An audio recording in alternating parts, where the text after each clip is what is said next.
ಸ್ನೇಹಿತರೆ ನಮಸ್ಕಾರ. ಮನಿ ಮಾತು ಇನ್ ಕನ್ನಡ ಯೂಟ್ಯೂಬ್ ಚಾನಲ್ಗೆ ಸ್ವಾಗತ. ಇವತ್ತಿನ ವಿಡಿಯೋದಲ್ಲಿ ಡಿಐಎಸ್ ಮತ್ತು ಎಫ್ಐಎಸ್ ನವರು ನಿಫ್ಟಿಯ ಯಾವ ಯಾವ ಷೇರುಗಳಲ್ಲಿ ಇನ್ವೆಸ್ಟ್ ಮಾಡಿದ್ದಾರೆ, ಏನು ಡಿಐಎಸ್ ಅಂದ್ರೇನು, ಎಫ್ಐಎಸ್ ಅಂದ್ರೇನು, ಹಾಗೆ ಯಾವ್ಯಾವ ಷೇರುಗಳಲ್ಲಿ ಅವ್ರು ಇನ್ವೆಸ್ಟ್ ಮಾಡಿದ್ದಾರೆ, ಅವ್ರು ಇನ್ವೆಸ್ಟ್ ಮಾಡಿದ್ರೆ ನಾವು ಇನ್ವೆಸ್ಟ್ ಮಾಡಬೇಕಾ ಬೇಡ, ಎಲ್ಲವನ್ನು ಕೂಡ ವಿವರವಾಗಿ ಹೇಳ್ತಾ ಹೋಗ್ತೀನಿ. ಹಾಗಾಗಿ ಈ ವಿಡಿಯೋವನ್ನ ಕಡೆಯವರೆಗೆ ಇಂಟರಪ್ಟ್ ಮಾಡದೆ ನೋಡಿ. ಸ್ನೇಹಿತರೆ, ಇದು ಕೇವಲ ಎಜುಕೇಶನ್ ಪರ್ಪಸ್ಗೋಸ್ಕರ, ಇಲ್ಲ ನಾನು ಯಾವುದೇ ಸ್ಟಾಕ್ ಅನ್ನು ರೆಕಮೆಂಡೇಶನ್ ನೀಡುತ್ತಿಲ್ಲ. ಓಕೆ ಸ್ನೇಹಿತರೆ, ಒಂದೊಂದಾಗಿ ನೋಡ್ತಾ ಹೋಗೋಣ. ಮೊದಲಿಗೆ ಇಲ್ಲಿ ಡಿಐಎಸ್ ಅನ್ನೋದಕ್ಕಿಂತ ಮುಂಚೆ ಎಫ್ಐಎಸ್ ಅಂದ್ರೆ ಏನು ಅಂತ ನೋಡೋಣ. ಓಕೆನಾ. ಎಫ್ಐಎಸ್ ಅಂತಂದ್ರೆ ಫಾರಿನ್ ಇನ್ಸ್ಟಿಟ್ಯೂಷನಲ್ ಇನ್ವೆಸ್ಟರ್ಸ್ ಅಂತ ಕರೀತಾರೆ. ಅಂದ್ರೆ ಏನಪ್ಪಾ ಅಂತಂದ್ರೆ investor or investment fund investing in India from outside of India. ಬೇರೆ ದೇಶದವರು ಒಂದು ಫಂಡ್ ಅನ್ನ ನಮ್ಮ ದೇಶದ ಒಂದು ಸ್ಟಾಕ್ ಮಾರ್ಕೆಟಿಗೆ ಹೂಡಿಕೆ ಮಾಡ್ತಾರಲ್ಲ, ಅಂತಹ ಇನ್ವೆಸ್ಟರ್ಸ್ ಅನ್ನ ನಾವು FIIs ಅಂತ ಕರೀತಾರೆ. ಅಂದ್ರೆ ಫಾರಿನ್ ಇನ್ಸ್ಟಿಟ್ಯೂಷನಲ್ ಇನ್ವೆಸ್ಟರ್ಸ್, ಆ ಒಂದು ಸಂಸ್ಥೆ ಅಂತಾನೆ ಹೇಳ್ಬೋದು. ಬೇರೆ ದೇಶದ ಸಂಸ್ಥೆಗಳು ನಮ್ಮ ದೇಶದ ಸ್ಟಾಕ್ ಮಾರ್ಕೆಟ್ ಅಲ್ಲಿ ಹೂಡಿಕೆ ಮಾಡ್ತಕ್ಕಂತಹ ಒಂದು ಇನ್ವೆಸ್ಟರ್ಸ್ ಅನ್ನ FIIs ಅಂತ ಕರೀತಾರೆ. ಇನ್ನೂ ಸಿಂಪಲ್ ಆಗಿ ಹೇಳ್ಬೇಕಂದ್ರೆ ಬೇರೆ ದೇಶದವ್ರು ಏನು ಹೂಡಿಕೆ ಮಾಡ್ತಾರಲ್ಲ ಅದನ್ನ FIIs ಅಂತ ಕರೀತಾರೆ. ನಮಗೆ ನೆನಪಿರ್ಲಿ, government of Singapore is one of the largest FIIs in India. ಇಂಡಿಯಾದಲ್ಲೇ ಗವರ್ನಮೆಂಟ್ ಆಫ್, ಇಡೀ ಇಂಡಿಯಾ ಅಂತಲ್ಲ, ವರ್ಲ್ಡ್ ಅಲ್ಲಿ ಇಂಡಿಯಾದಲ್ಲಿ ಇನ್ವೆಸ್ಟ್ ಮಾಡ್ತಕ್ಕಂಥವ್ರು government of Singapore is the highest FIIs ಅಂತ ಹೇಳ್ಬೋದು. ಅಂದ್ರೆ ಗವರ್ನಮೆಂಟ್ ಆಫ್ ಸಿಂಗಾಪುರ್ ನಮ್ಮ ದೇಶದಲ್ಲಿ ಜಾಸ್ತಿ ಇನ್ವೆಸ್ಟ್ಮೆಂಟ್ ಮಾಡಿದೆ ಅಂತ ಅರ್ಥ. ಹಾಗಾದ್ರೆ ಡಿಐಸ್ ಅಂದ್ರೆ ಏನಂತ ತಿಳ್ಕೊಳ್ಳೋಣ. ಡಿಐಸ್ ಅಂದ್ರೆ ಅದು ಡೊಮ್ಯಾಸ್ಟಿಕ್ ಇನ್ಸ್ಟಿಟ್ಯೂಷನಲ್ ಇನ್ವೆಸ್ಟರ್. ಅಂದ್ರೆ ಇನ್ಸ್ಟಿಟ್ಯೂಷನಲ್ ಅಂತಂದ್ರೆ ಸಂಸ್ಥೆಗಳು ಇನ್ವೆಸ್ಟಿಂಗ್ ನ ನಮ್ಮ ದೇಶದವರೇ ನಮ್ಮ ದೇಶದ ಸ್ಟಾಕ್ ಮಾರ್ಕೆಟಿಗೆ ಹೂಡಿಕೆ ಮಾಡೋದನ್ನ ಡಿಐಎಸ್ ಅಂತ ಕರೀತಾರೆ. ಇನ್ನೂ ಸಿಂಪಲ್ ಆಗಿ ಹೇಳ್ಬೇಕಂದ್ರೆ ಡಿಐಎಸ್ ಅಂದ್ರೆ ನಮ್ಮ ದೇಶದವರು, ನಮ್ಮ ದೇಶದ ಸಂಸ್ಥೆಗಳು ನಮ್ಮ ದೇಶದ ಒಂದು ಸ್ಟಾಕ್ ಮಾರ್ಕೆಟ್ ಅಲ್ಲೇ ಹೂಡಿಕೆ ಮಾಡೋದನ್ನ ಡಿಐಎಸ್ ಅಂತ ಕರೀತಾರೆ.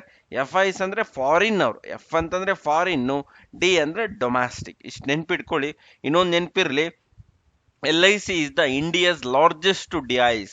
ಡೊಮ್ಯಾಸ್ಟಿಕ್ ನೆನಪಲ್ಲಿರಲಿ. LIC ಎಲ್ಲರಿಗೂ ಗೊತ್ತಿರುತ್ತೆ. LIC ಅವರು ಕೂಡ ನಿಮ್ಮೆಲ್ಲ ದುಡ್ಡನ್ನು ತಗೊಂಡೋಗಿ ಸ್ಟಾಕ್ ಮಾರ್ಕೆಟ್ ಅಲ್ಲೇ ಹೂಡಿಕೆ ಮಾಡೋದು. ಅವರೇ ಲಾರ್ಜೆಸ್ಟ್ DIS ಅಂತ ಹೇಳ್ಬೋದು. ಹಲವಾರು ಇದಾವೆ, ಲಾರ್ಜೆಸ್ಟ್ ಮಾತ್ರ ಇಲ್ಲಿ ನನಗೆ ಮಾತಾಡಿದ್ದೀನಿ. ಐ ಥಿಂಕ್ ಅರ್ಥ ಆಗಿದೆ ಅಂತ ಅನ್ಕೊಂತೀನಿ. ಹಾಗಾದ್ರೆ ನೋಡೋಣ ಯಾವ್ಯಾವೆಲ್ಲ ಇದಾವೆ. ಡಿಐಸ್ FIIs ಯಾವೆಲ್ಲ ಸ್ಟಾಕ್ಗಳಿಗೆ ಹೂಡಿಕೆ ಮಾಡಿದ್ದಾರೆ, ಎಷ್ಟು ಪರ್ಸೆಂಟ್ ಹೂಡಿಕೆ ಮಾಡಿದ್ದಾರೆ. ಇಲ್ಲಿ ನಾನು ಕಂಪನಿ ನೇಮು, ಡಿಐಸ್ ಎಷ್ಟು ಪರ್ಸೆಂಟ್ ಹೂಡಿಕೆ ಮಾಡಿದ್ದಾರೆ, FIIs. ಡಿಐಸ್ ಅಂದ್ರೆ ನಮ್ಮ ದೇಶದವರು, FIIs ಅಂದ್ರೆ ಫಾರಿನ್ ಅವರು. ಓಕೆನಾ, ಕ್ಲಿಯರ್ ಅಂತ ಅನ್ಕೊಂತೀನಿ. ನೋಡೋಣ ಯಾವ್ಯಾವ ಕಂಪನಿಗಳಲ್ಲಿ ಎಷ್ಟೆಷ್ಟು ಪರ್ಸೆಂಟ್ ಮಾಡಿದ್ದಾರೆ. ನಿನ್ನೆ ವಿಡಿಯೋ ಒಂದು ಮಾಡಿದ್ದೆ, ನೆನಪಿದೆ ಅಂತ ಅನ್ಕೊಂತೀನಿ. ಪಬ್ಲಿಕ್ ಹೋಲ್ಡರ್ಸ್ ಎಷ್ಟಿದ್ದಾರೆ ಅಂತ ನೋಡಿ. ಅಲ್ಲಿ ಪಬ್ಲಿಕ್ ಹೋಲ್ಡರ್ಸ್ ಜಾಸ್ತಿ ಇದ್ರು ಡಿಐಸ್ FIIs ಕಡಿಮೆ ಇದ್ದಾರೆ. ನೀವು ಎಲ್ಲೇ ಏನೇ ಆಗಲಿ ನೋಡಿ, ಈ ವಿಡಿಯೋ ಆದಮೇಲೆ ಡಿಐಸ್ FIIs ಅಷ್ಟು ಮಾಡಿರ್ತಾರೆ, ಪಬ್ಲಿಕ್ ತುಂಬಾ ಕಡಿಮೆ ಇರುತ್ತೆ. ನೆನಪಲ್ಲಿರಲಿ, ಡಿಐಸ್ FIIs ಅಲ್ಲಿ ಯಾಕೆ ಹೂಡಿಕೆ ಮಾಡಬೇಕಾ ಅಂತ ಕೇಳಿದ್ರೆ, ಡಿಐಸ್ ಅಂದ್ರೆ ಅದು ಒಂದು ಇನ್ಸ್ಟಿಟ್ಯೂಷನ್, ಸಂಸ್ಥೆಗಳು. ಸಂಸ್ಥೆಗಳಲ್ಲಿ ತುಂಬಾ ಟ್ಯಾಲೆಂಟ್ ಇರ್ತಕ್ಕಂಥವ್ರು ಅಥವಾ ಫಂಡ್ ನ ಮ್ಯಾನೇಜ್ ಮಾಡ್ತಕ್ಕಂಥ ಕೆಪಾಬಿಲಿಟಿ ಇರ್ತಕ್ಕಂಥ ಒಂದು ವ್ಯಕ್ತಿಗಳು ಅದನ್ನ ರಿಸರ್ಚ್ ಮಾಡಿರ್ತಾರೆ. ಅವರಿಗೆ ಲಾಟ್ ಆಫ್ ನಾಲೆಡ್ಜ್ ಇರುತ್ತೆ, ಅಥವಾ ಅವರು ಅದನ್ನೇ ಎಕ್ಸ್ಪೀರಿಯನ್ಸ್ ಇರುತ್ತೆ ಅವರಿಗೆ. ಅವರು ಅಷ್ಟೇ ಕಾನ್ಫಿಡೆನ್ಸ್ ಅಲ್ಲಿ ಮಾಡ್ತಾ ಇದ್ದಾರೆ ಅಂತಂದ್ರೆ ವೆರಿ ಗುಡ್ ಸೈನ್ ಅಂತ ಹೇಳ್ಬೋದು. ಬಟ್ ಹಾಗಂದ ತಕ್ಷಣ ತಗೊಳ್ಳಿ ಅಂತ ಯಾವುದೇ ರೆಕಮೆಂಡೇಶನ್ ನೀಡ್ತಾ ಇಲ್ಲ. ಓಕೆ, ನೋಡ್ತಾ ಹೋಗೋಣ. ಮೊದಲನೇ ಕಂಪ್ನಿ ನೋಡೋದಾದ್ರೆ ICICI ಬ್ಯಾಂಕ್ ಅಲ್ಲಿ ಡಿಐಸ್ ಅವರು 44% ಇದೆ, FIIs ಅವ್ರದ್ದು 45% ಇದೆ. ನಾನು ಫ್ರಾಕ್ಷನ್ಸ್ ಎಲ್ಲ ಹೇಳ್ತಾ ಹೋಗಲ್ಲ, ಟೈಮ್ ಆಗುತ್ತೆ, ನೀವು ಬೇಕಾದ್ರೆ ಪಾಸ್ ಮಾಡಿ ನೋಡ್ಬೋದು. ಹಾಗೆ ITC ಕಂಪ್ನಿಯಲ್ಲಿ ನೋಡೋದಾದ್ರೆ ಡಿಐಸ್ ನವರು 42%, FIIs ಅವರು 43%. ಅಂದ್ರೆ ಇಮ್ಯಾಜಿನ್ ಮಾಡ್ಕೊಳ್ಳಿ, ITC ಅಲ್ಲಿ ಇರ್ತಕ್ಕಂಥ ನಂಬರ್ ಆಫ್ ಶೇರ್ಸ್ ಅಲ್ಲಿ 42% ಡಿಐಸ್ ನವರು ಇದ್ದಾರೆ, FIIs ನವರು 43% ಇದ್ದಾರೆ ಅಂತ ಅರ್ಥ. ಹಾಗೆ ನೆಕ್ಸ್ಟ್ ಮುಂದಕ್ಕೆ ಹೋಗೋದಾದ್ರೆ LNT ಅಲ್ಲಿ 38% ಡಿಐಸ್ ಹೋಲ್ಡಿಂಗ್ ಇದೆ, FIIs 24% ಹೋಲ್ಡಿಂಗ್ ಇದೆ. ಹಾಗೆ ಇನ್ಫೋಸಿಸ್ ನೋಡೋದಾದ್ರೆ 32% ಡಿಐಸ್ ಹೋಲ್ಡಿಂಗ್ ಇದೆ, FIIs ಹೋಲ್ಡಿಂಗ್ 36%. ಹಾಗೆ ಆಕ್ಸಿಸ್ ಬ್ಯಾಂಕ್ ನೋಡೋದಾದ್ರೆ 32%, ಹಾಗೆ 49%. ನೆಕ್ಸ್ಟ್ ಮುಂದಕ್ಕೆ ಹೋಗೋದಾದ್ರೆ NTPC 30% ಡಿಐಸ್ ಇದೆ, FIIs 15%. HDFC ಬ್ಯಾಂಕ್ 28% ಡಿಐಸ್ ಇದೆ, FIIs 32%. M&M ಅಂದ್ರೆ Mahindra and Mahindra automobile company sector ಬರ್ತಕ್ಕಂಥ ಕಂಪನಿ ಇದು. ಡಿಐಸ್ ಬಂದ್ಬಿಟ್ಟು 27% ಹೋಲ್ಡಿಂಗ್ ಇದೆ, FIIs 39%. ಟೆಕ್ ಮಹೇಂದ್ರ ಬಂದ್ಬಿಟ್ಟು 25% ಡಿಐಸ್ ಇದೆ, FIIs 26% ಇದೆ. SBI ಬ್ಯಾಂಕ್ ನೋಡೋದಾದ್ರೆ 25% ಡಿಐಸ್ ಇದೆ, 10% FIIs ಇದೆ. ಸ್ನೇಹಿತರೆ, ನಿಮಗೊಂದು ಸುವರ್ಣ ಅವಕಾಶ. ಕನ್ನಡದಲ್ಲಿ ಷೇರು ಮಾರುಕಟ್ಟೆಯ ಸಂಪೂರ್ಣ ಕೋರ್ಸ್ನ ಬಗ್ಗೆ ಒಂದು ಫ್ರೀ ವೆಬಿನಾರ್ ಮಾಡ್ತಾ ಇದ್ದೀವಿ. ಅದು ಇದೇ ಭಾನುವಾರ ಸಂಜೆ 5 ಗಂಟೆಗೆ ಇರುತ್ತೆ. ಯಾರಿಗೆಲ್ಲ ಇಂಟ್ರೆಸ್ಟ್ ಇದೆ ಅದು ಉಚಿತವಾದ ವೆಬಿನಾರು. ನೀವು ಬೇಕಂದ್ರೆ ಆ ವೆಬಿನಾರ್ ಇಷ್ಟ ಆದರೆ ಮಾತ್ರ ನೀವು ಬೇಕಂದ್ರೆ ಕೋರ್ಸ್ಗಳಿದಾವೆ ತಗೋಬಹುದು. ಅದು ಅತಿ ಕಡಿಮೆ ಬೆಲೆಯಲ್ಲಿ ನಿಮ್ಮ ಕೈಗೆಟುಕುವ ದರದಲ್ಲಿ ಕೋರ್ಸಸ್ ಇರುತ್ತೆ. ನಿಮಗೆ ಬೇಕು ಅಂತಂದ್ರೆ ಡಿಸ್ಕ್ರಿಪ್ಷನ್ ಅಲ್ಲಿ ಇಮೇಲ್ ID ಕೊಟ್ಟಿರ್ತೀನಿ. ಯಾರಿಗೆ ಇಂಟ್ರೆಸ್ಟ್ ಇದೆಯೋ ಲಾಂಗ್ ಟರ್ಮ್ ವೆಬಿನಾರ್ ಅಂತ ಜಸ್ಟ್ ಒಂದು ಮೆಸೇಜ್ ಮಾಡ್ಬಿಟ್ಟು ಇಮೇಲ್ ಡ್ರಾಪ್ ಮಾಡಿ, ಇಮೇಲ್ ಕಳಿಸಿ. ನಿಮಗೆ ವೆಬಿನಾರ್ನ ಅಟೆಂಡ್ ಮಾಡಿ. ಫ್ರೀ ಆಫ್ ವೆಬಿನಾರು ಹೆಂಗ್ ಅಟೆಂಡ್ ಮಾಡಬೇಕು ಏನು ಅನ್ನೋದನ್ನೆಲ್ಲ ನಾನು ಹೇಳಿರ್ತೀನಿ. ಜಸ್ಟ್ ಅದನ್ನು ಅಟೆಂಡ್ ಮಾಡಿದ್ರೆ ನಿಮಗೆ ಇಂಟ್ರೆಸ್ಟ್ ಇದ್ರೆ ಜಾಯಿನ್ ಆಗ್ಬೋದು. ಅಥವಾ ನೀವು ಅಲ್ಲಿ ಅಟ್ಲೀಸ್ಟ್ ಒಂದು ಸೀಕ್ರೆಟ್ ಆಫ್ ಇನ್ವೆಸ್ಟಿಂಗ್ ಹೇಳ್ಕೊಡ್ತೀನಿ, ಅದನ್ನಾದ್ರೂ ಕಲೀರಿ. ಓಕೆ, ಐ ಥಿಂಕ್ ಅರ್ಥ ಆಗಿದೆ ಅಂತ ಅನ್ಕೊಂತೀನಿ. ನೆಕ್ಸ್ಟ್ ಮುಂದಕ್ಕೆ ಹೋಗೋದಾದ್ರೆ ಮುಂದಿನ ಕಂಪನಿಗಳು ನೋಡೋದಾದ್ರೆ HDFC 22 ಮತ್ತು 66% FIs ಇದೆ, 22% DIs ಇದೆ. ಕೋಟಕ್ ಬ್ಯಾಂಕ್ 21% DIs, FIs ಬಂದ್ಬಿಟ್ಟು 39%. ಹಾಗೆ ಕೋಲ್ ಇಂಡಿಯಾ 21% DIs ಇದೆ, FIs 7% ಇದೆ. ಟಾಟಾ ಸ್ಟೀಲ್ 20% ಮತ್ತೆ 20% ಈಕ್ವಲ್ ಇದೆ. ಹಾಗೆ ONGC 19% ಮತ್ತೆ 8% ಇದೆ. ಹಾಗೆ ನೆಕ್ಸ್ಟ್ ಮುಂದಕ್ಕೆ ಹೋಗೋದಾದ್ರೆ ಸನ್ ಫಾರ್ಮಾ 19% DIs ಇದೆ, FIs 16% ಇದೆ. ಭಾರತೀಯ ಏರ್ಟೆಲ್ 19-21 ಇದೆ. ಐ ಥಿಂಕ್ ನಿಮಗೆ ಅರ್ಥ ಆಗುತ್ತೆ ಅಂತ ಅನ್ಕೊಂತೀನಿ. ಟೈಮ್ ನಾನು ಕಿಲ್ ಮಾಡೋದಕ್ಕೆ ಇಷ್ಟಪಡೋದಿಲ್ಲ.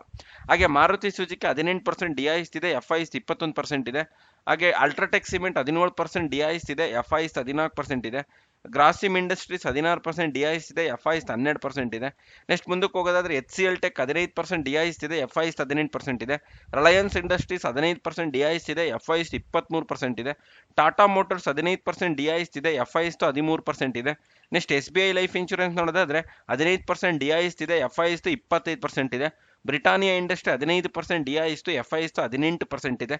ನೆಕ್ಸ್ಟ್ ಮುಂದಕ್ಕೆ ಹೋಗೋದಾದ್ರೆ ಮುಂದಿನ company power grid corporation 13% DIs ಇದೆ, FIs 32% ಇದೆ. ಅದಾನಿ ಪೋರ್ಟ್ಸ್ 13 ಮತ್ತು 17% ಇದೆ. ಬಜಾಜ್ ಫೈನಾನ್ಸ್ 12-19% ಇದೆ. IOCL 11 ಮತ್ತು 6% ಇದೆ.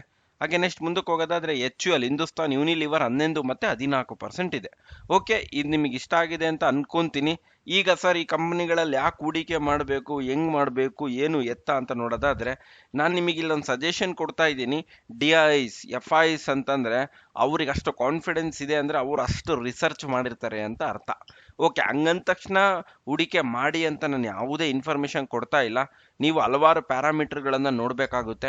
ಬರೀ ಓನ್ಲಿ DIs FIs ನೋಡಿ ಯಾವತ್ತೂ ಡಿಸೈಡ್ ಮಾಡೋಕೆ ಹೋಗ್ಬೇಡಿ. ರಿಮೈನಿಂಗ್ ಪ್ಯಾರಾಮೀಟರ್ಸ್ ನೋಡಿ ಚೆಕ್ ಮಾಡಿ ನೀವು ಡಿಸೈಡ್ ಮಾಡಬೇಕಾಗುತ್ತೆ. ಏನೇನು ನೋಡೋದು ಏನು ಅಂತ ನನ್ನ ವಿಡಿಯೋ ನೋಡಿದವ್ರಿಗೆ ಗೊತ್ತಿರುತ್ತೆ, ಯಾವೆಲ್ಲ ಪ್ಯಾರಾಮೀಟರ್ಸ್ ನೋಡಬೇಕು ಏನು ಅಂತ. ಗೊತ್ತಿಲ್ಲ ಅಂದರೆ ನನ್ನ ಫಂಡಮೆಂಟಲ್ ಅನಾಲಿಸಿಸ್ ನೋಡಿ, ಆ ವಿಡಿಯೋದಲ್ಲಿ ನಿಮಗೆಲ್ಲ ಕ್ಲಿಯರಾಗಿ ಅರ್ಥ ಆಗುತ್ತೆ. ಐ ಥಿಂಕ್ ನಿಮ್ಗೆ ಏನಾದರೂ ಡೌಟ್ ಇದ್ದರೆ ಈ ವಿಡಿಯೋದ ಕಮೆಂಟಲ್ಲೇ ತಿಳಿಸಿ.